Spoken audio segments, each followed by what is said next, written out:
الحمد لله رب العالمين والصلاة والسلام على سيد المرسلين محمد خاتم النبيين وعلى من تبعهم بإحسان إلى يوم الدين أما بعد.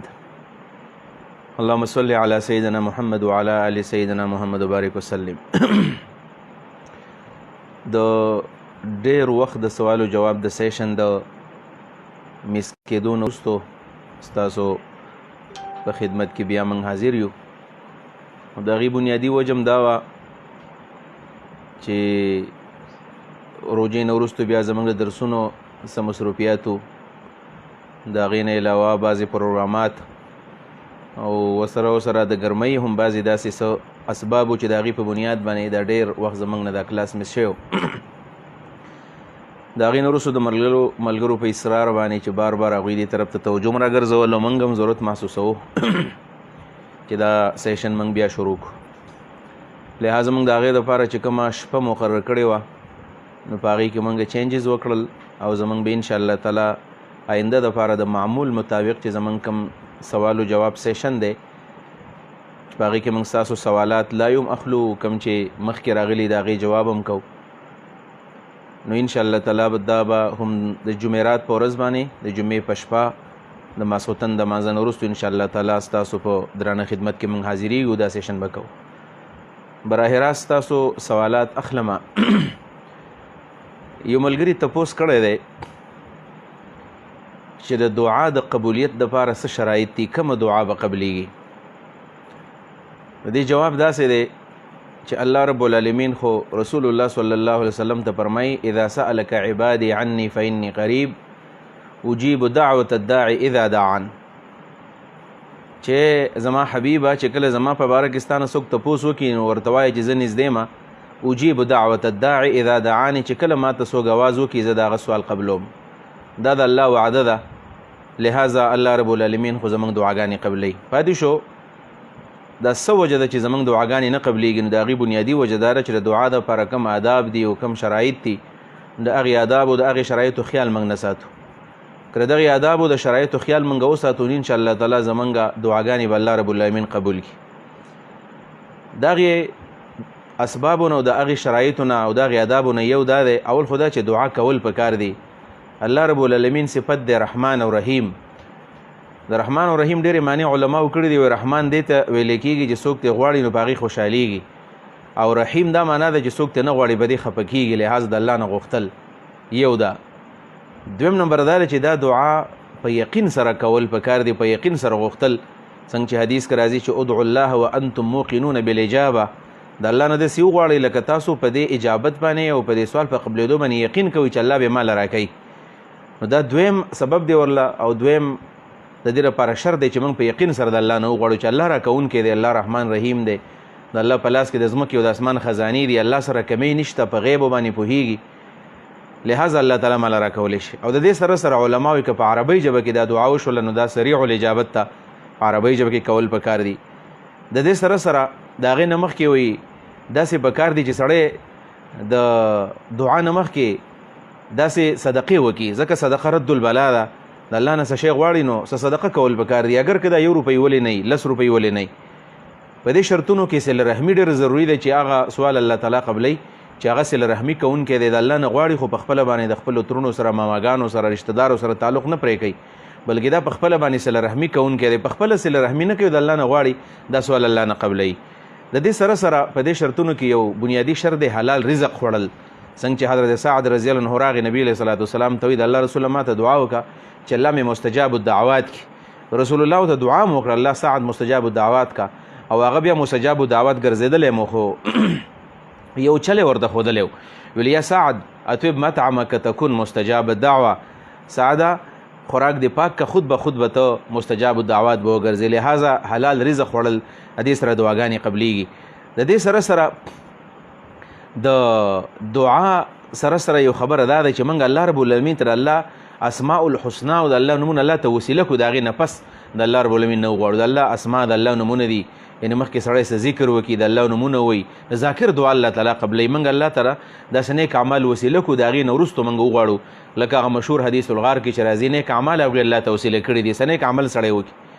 د دې سره سره بعضې د دعا د قبلېدو اوقات دي، هغه اوقات پیژندل چې په دې اوقاتو کې کله دعا وشي. لکه د افطارۍ په ټیم کې عبدالله بن عمر رضی الله عنهما به داسې کول، د افطارۍ په ټیم کې خپل خاندان به راغونډ کړو، هغوی ته به ویل چې تاسو د الله نه وغواړئ، دې ټیم کې الله تعالی سوال قبلوي. للصائم دعوة مستجابة عند فطره، د افطارۍ په ټیم کې الله دعا قبلوي، یو دعا کم از کم قبلیږي. د دې سره سره پېشمني ټیم دی، تسحروا فإن فی السحور برکه، نبی علیه السلام یې پېشمنۍ کوي دی کې برکت دی. دې ټیم کې الله را کوزیږي د اسمان د دنیا ته، وایي زمانه څوک غوښتونکی شته، یعنی په نیمه شپه کې پېشمني کې دعا کول دا قبلیږي. د دې سره سره د کم سړی چې حرم شریف ته لاړ شي او کعبه مبارکه وویني، په دې کعبه کې څه بعضې ځایونه داسې دي چې په هغې کې دعاګانې قبلیږي. یعنی سړی ملتزم ته ورشي، دغه شانې په حتویم شریف کې حجر اسود په خوا کې د طواف په دوران کې دعاګانې کول، نو دا دعاګانې الله رب العالمین قبلوي. او د دې سره سره د باران د نزول په دوران کې عند نزول المطر، کله چې باران کیږي خاص کر په د ابتدایي اوقاتو کې سړی دعا کوي، او دا دعاګانې الله رب العالمین قبلوي. دا هغه دعاګانې دي. دا سجدې په حالت کې بنده الله ته ډېر نږدې، په دې ټیمونو کې دعاګانې کول. او دې سره یو صفت پکې دام دی چې په دې کې استعجال نه کول، جلتی نه کول، بلکې سړی د الله نه غواړي که یو ځل نو، دوه ځلو، درې ځلو، څلور ځلو، لس ځلو، شل ځل دې وغواړي. کله کله سوال شلو، سلو، څلوېښت کاله پس هم قبلیږي. نو دا به سړی نه وایي چې زما دا سوال دی دا قبول نه شو. په دې کې استعجال او جلتی نه دي کول پکار. او اخره خبردار چې سړی دعا کوي نو دا په غفلت نه کوي، بلکې ډېر په توجه، په انحماق او په خشوع خضوع. حدیث کې راځي د قلب الهي او دارنګه د غافل زړه دعا الله تعالی نه قبلوي. که دا دعاګانو سره موږ انشاءالله دا شرایط ملګري کړو، امید دی چې الله تعالی به زموږ دعاګانې بیا قبول کړي. دا د دعا دپاره هغه اسباب دي.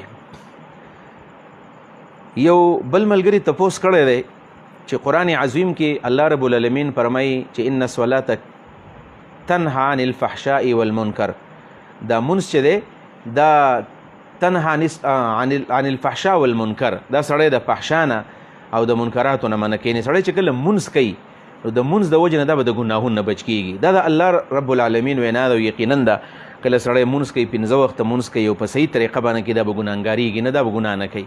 دې ملګري تپوس کړی دی چې الله وایي سړی منځ کوي، منځګزار به د ګناه د کار نه منع کېږي. او موږ بیا منځونه هم کوو، ګناهونه هم کوو، جوماتونه هم د منځونو نه ډک دي او ګناهونه هم ډېر زیات کوو. نو د هغې بنیادي وجه دا ده چې دا سوال د رسول الله صلی الله علیه وسلم نه هم شوی و. اقم الصلاة اتلو ما اوحی الیک. الله 21مه سپاره کې وایي الله چې تا ته څه وایي هغه وایه او مونځ کوه. ان الصلاة تنهى عن الفحشاء، چې دا مونځ سړی د بېحیایۍ نه او د ګناه نه بندوي. نبي علیه السلام چا تپوس وکړو چې دا پلانی سړی مونځ هم کوي او بیا هم ګناه کوي. نو نبی علیه الصلاة والسلام ورته ویل چې ان صلاته ستنهاه، لږ صبر کوه، دا مونځ به د ګناه نه بچ کړي، دا به بند کړي. خو دې سره سره نبی علیه الصلاة والسلام یو علاج ښودلی دی. کله دا علاج موږ وکړو او د دغې شروطو سره کله زمونږ منځونه وي نو بیا موږ هله د ګناه نه بچ کېږو. او که موږ دغه شرطونو خیال نه ساتو نو بیا زمونږ منځ موږ د ګناه نه نشي بندولی. حدیث کې راځي لا صلاة لمن لم یطوع الصلاة، د هغه چا منځ نه دی چې دا د منځ اطاعت ونه کړي. نو موږ د منځ اطاعت نه کوو. د منځ اطاعت څه دی؟ منځ همیشه دپاره کول، منځ په جمع باندې کول، د آدابو سره کول، په خشوع باندې، په خضوع باندې، په عاجزۍ باندې کول، دغه شانې د آدابو سره کول، منځ په ټیم باندې کول، او دارنګه په منځ کې الله ته عاجزي کول، زاری کول په دې طریقه باندې. او دا عبادت ګڼل، دا عادت نه ګڼل، دا په ځان بوج نه ګڼل چې په دې طریقه باندې کله موږ منځونه شروع کړل ټیک ټاک به موږ د ګناه نه بچ کوي، موږ به د بېحیایۍ نه بندوي. زموږ منځونه خو د سنت طریقو مطابق نه دي. منځونو کې موږ یو خدا مسلې نن سبا ډېرې زیاتې دي، کوم چې د فرقواریت مسایل دي، د پلاني منځو شو، د پلاني منځو نه شو. یو خو لا موږ په دې کې لګیا یو، موږ له خپل منځ اوس پورې ثابت نه کړو چې دا مونږ د پیغمبر د سنت طریقې مطابق دی او که نه دی. نو موږ به څه په منځ کې عاجزي وکړو، یو د یو په منځ باندې اعتراض کوي، بل د بل په منځ باندې اعتراض کوي. دغه بنیادي نقصانات دي چې موږ په داسې څه کې اخته کړو چې د اصل مقصود نه الله موږ وساتلو. حدیث کې خدا راځي چې صلات مناجات المؤمن دی، دا د الله تعالی سره د مسلمان جرګه ده. موږ کم داسې جرګه وکړله، لهذا په عاجزۍ باندې که موږ منځونه شروع کړل انشاءالله تعالی په دې کې به خیر وي او دا منځونه به بیا موږ د ګناهونو نه بچ کړي. دلته یو بل سوال دی چې په ټلیفون باندې سړی ښځې له طلاق ورکي، نو آیا په ټلیفون باندې یا په میسیج باندې یا په ایمیل باندې په واتس اپ باندې کوم چې دا جدید دا ماډرن چې کوم دغه دي دا میسنجر دي، مختلفې اپلیکیشنز دي، نو په دې باندې سړی میسیج وکړي، ټیکس وکړي او یا په ټلیفون باندې ښځې له طلاق ورکړي نو دا طلاق واقع کیږي او که نه واقع کیږي. د دې جواب دا دی چې طلاق څنګه په یو مجلس کې ښځه او خاوند ناست دي او خاوند ښځې له طلاق ورکړي د طلاق واقع کیږي، نو دقه شانې که سړی په ټلیفون باندې ښځې له طلاق ورکړي، په میسج باندې ښځې له طلاق ورکړي، په ایمیل باندې ښځې له طلاق ورکړي، دا طلاق واقع کیږي. ځکه چې زمونږ د فقه کتابونو کې او دارنګې په دې فتاوو کې د مراسلې ذکر راغلی دی او دغه شان د کتابت ذکر راغلی دی. څوک ښځې پسې طلاق ولیږي چې پلانۍ ته ووایه چې ته په ما طلاق کوي، نو دا هم واقع کیږي، خو په دې شرط باندې چې دا به حقیقت کې د خاوند دا پیغام لګلی د دې به ویریفیکیشن کیږي. دغه شانې که څوک یو ښځې ته خط ولیږي په دې خط کې ورته و چې ته په ما طلاق نو دا طلاق واقع کیږي. خو دا نن سبا ایمیل او میسج کول او ټلیفون کول دا ماډرن د دې اسباب دي جدید او په دې آلاتو باندې ټیک ټاک طلاق واقع کیږي. بلکې دا د شامی او جزئیه او عبارت هم زما مخې ته موجود دی چې په هغې کې لیکلي دي چې وان كانت مرسومه يقع الطلاق نوا او لم ينوي. بالفرض که دا لیکلی شوی وي نو بالکل په دې لیکلو طلاق واقع کیږي که د نیت کړی او که نه کړی چې الفاظ صریح وي. که صریح الفاظو که د نیت د طلاق دی او که نه دی، څنګه چې په صریح الفاظو کې نیت تړو حاجت نشته، ځکه صریح الفاظ په خپله د نیت سره وي، د نیت نه بغیر صریح الفاظ کېدی نشي.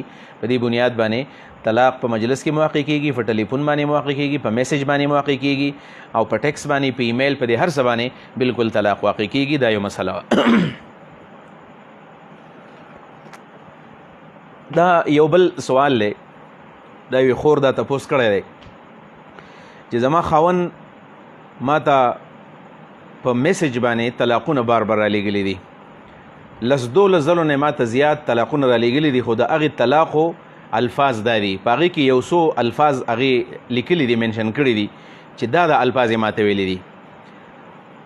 یو لفظ په هغې کې دا دی چې زه تاله طلاق در کوم ته زمانه آزاده یې، زه تاله طلاق در کوم ته زمانه آزاده یې، دا الفاظ یې ما ته ویلي دي. بیا یو بل میسج کړی دی، په هغه میسج کې دا لیکلي دي چې ما ته ستا ضرورت نشته دی، ته لاړ شه او ځان لکه بل واده کې نو بل واده ځان له وکړه. خاوند ښځې ته داسې خبره کړې ده. او د دې سره سره یو ځل یې ورته دا ویلي دي چې تا ته خو اوس طلاق شوي دي، ستا مور او ستا پلار ستا وروڼه به خلکو څه په کم مخ باندې مخامخ کېږي. دا وایي ما ته په مختلفو اوقاتو کې دا قسم الفاظ رالیږلي دي، ستا ته زما ضرورت نشته دی او زه لاړه شه ځان له بل واده وکړه، تا ته زما ضرورت نشته دی، زه دله طلاق در کومه. او په یو وخت کې راته داسې ویلې زه تاله حتما طلاق در کوم، ته په ما باندې آزاده یې، زما نه آزاده یې. دې خور تپوس کړی دی چې دا طلاق واقع کیږي او که نه واقع کیږي. د دې جواب دا دی زمونږ دا مسلمانان وروڼه، خاص کر پښتانه وروڼه د دې خبرو خیال بالکل نه ساتي، جذباتو کې راشي، ښځې سره معمولي تعلق وران شي یا پس خبره ورته قاري نو د هغې زور بیا په طلاقو باندې وباسي. دا یو ډېر باریک او نری تار دی، د دې ډېر خیال ساتل غواړي. رسول الله صلی الله علیه وسلم فرمایي چې د دې رښتیا هم رښتیا دي او دروغ هم رښتیا دي، په دې کې دروغ مروغ نه وي. په دې بنیاد باندې د دې خور د دې مسلې جواب دا دی چې دې خاوند تا ته 2 قسم الفاظ دا استعمال کړي دي. بعضې الفاظ دا صریحي دي او بعضې الفاظ دا کنایي دي. لکه دا الفاظ چې لاړ شه ځان له واده وکړه، ته زما نه آزاده یې، تا ته زما ضرورت نشته دی، دې ته کنایي الفاظ وایي.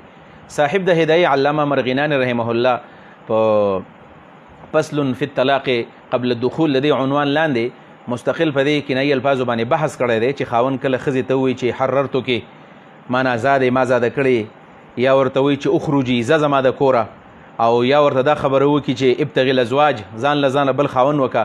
وایي دا کنایي الفاظ دي. په دې کنایي الفاظو باندې طلاق باین واقع کیږي، طلاق باین. خو په دې کې به سړی ګوري 2 شرطونه دي ورله.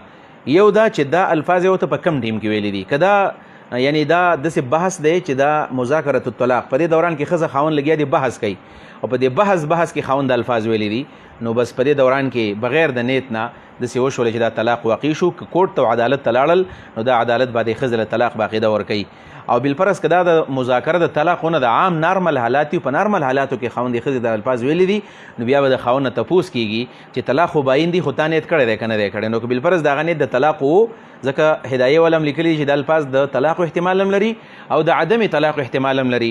بالفرض که چېرته داسې وشوله چې د خاوند نیت د طلاق نو بیا طلاق شوی دی عند الله هم شوی دی او دارنګې قضاء هم شوی دی دیانتا او قضاء او که ویل زما اراده طلاق نه او زما سي دمکی مراد و یا بل الفاظ نو بیا به د سړی تصدیق وشي خو کله بحث بل پر شروع دی د طلاقو بیا یو طلاق باین دی طلاق باین د پر حکم دار چې خزه خاوند یو بل جدا شو او کدی وس نوې واده کول غواړي نو بیا به نوې واده کوي خاوند ته حق د رجوع نشته پدې کې اوس به داسې کېږي چې ان ظن ان یقیم حدود الله که د دواړو ګمانو د الله حدود قایم کړي نو بیا نکاح کولی شي خو تجدید د نکاح به کوي ښځه خاوند به دواړه راځي که ښځه نه مني دا نکاح نه کېږي سړی نه مني نکاح نه کېږي او تجدید د مهر نوی مهر به په دې کې وي او نوی نکاح به وي په دې صورت کې دا طلاق باین او دوی نمبر د خور ته موږ وایو چې ستا په دې طلاقو په دې الفاظو کې بعضې الفاظ صریح دي صریح الفاظ څه ته وایي صریح الفاظ دا دي چې دا ورته وایي زه تاله طلاق در کوم ته په ما باندې ازاد یې زه تاله طلاق در کوم دا د حال الفاظ دي عام طور باندې زمنګ په عرب کې دا د طلاق هم دقه الفاظ دي زه د طلاق در کوم اردو کې میں آپ کو طلاق دیتا ہوں د الفاظ دي دا صریحي الفاظ دي کله چې صریحي الفاظ باندې خاوند ښځې ته طلاق ورګي په میسج باندې یا په کال باندې او یا دغه شان مخامخ نو په دې کې بیا طلاق رجعي واقع کیږي رجعي طلاق حکم دا دی چې په دې عدت کې دنه خاوند ښځې ته رجوع کولی شي بلپرس کې د خاوند ښځې ته رجوع وکړله په عدت کې دنه دی ښځه ده وبعولتهن احق بردهن في ذلك سورة بقره کې دا حکم د آیت نمبر 228 آیت آی تھنک یا د راوند اباوټ یو آیت دی پکې دقه دی چې وبعولتهن احق بردهن في ذلك په دې عدت کې دنه خاوند ښځې ته رجوع کولی شي په دې درې عدتو کې دنه په دې درې بیمارو کې دنه د خاوند رجوع نه کړله هم دا ښځه باینه شوله نو دلته یو تحقیق اگر چې شته چې د احنافو په نسبت باندې په الکنایي الفاظو طلاق باین واقع کیږي جمهور وایي چې نه په کنایي الفاظو باندې هم طلاق رجعي واقع کیږي خو دا صورت چې کم دی نو که دا د جمهور مسلک سړی والی او که د احنافو مسلک والی نو د خور بیان دا دی چې کاله پورې دی ما ته رجوع نه ده کړی کال نه پس بیا راغلی دی ما ته و چې زه تا کور ته بوځم نو په دې صورت کې موږ دا خبره کوو چې دا ښځه په دې خاوند باندې طلاق ده او دا طلاق باین دی دوه ځل طلاق په دې کې شوي دي البته د خور د بیان مطابق چې دی لس دولس ځل ما ته رالیږلي احتیاط په دې کې دی چې دا طلاق مغلظ واقع شوي دي ځکه بار بار شوي دي لہذا دا ښځه او خاوند یو بل نه جدا دي